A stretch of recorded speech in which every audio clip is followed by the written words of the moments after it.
হয়, আজি আমি সদৌ অসম গৰিয়ামূৰীয়া দেশী জাতি পৰিষদ ধুবুৰী জিলা সমিতিৰ উদ্যোগত আগমনী আৰু শ্ৰীনগৰ আঞ্চলিকৰ সহযোগত আজি এই আগমনীৰ বীজ বজাৰত আমি পতাকা উত্তোলন কাৰ্যসূচী ৰাখিছোঁ। আজি ৭৮ সংখ্যক স্বাধীনতা দিৱসত আমি আজি ইয়াত পতাকা উত্তোলন কৰিলোঁ। পতাকা উত্তোলন কৰাৰ পিছত আমাৰ কিছু কাৰ্যসূচী আছে। সেই কাৰ্যসূচীসমূহলৈ আমি আগবাঢ়ি যাম।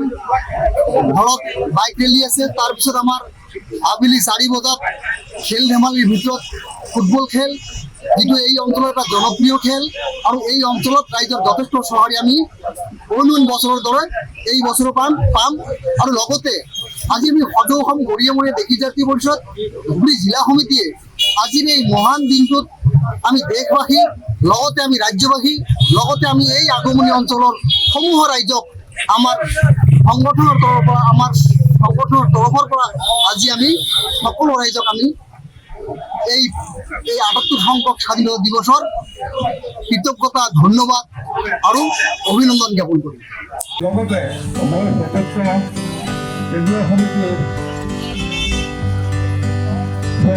সহকাৰী সাধাৰণ সম্পাদক চকুৰে হওক, ধুবুৰী জিলাৰ সম্পাদক কাজী নজৰুল ইছলাম,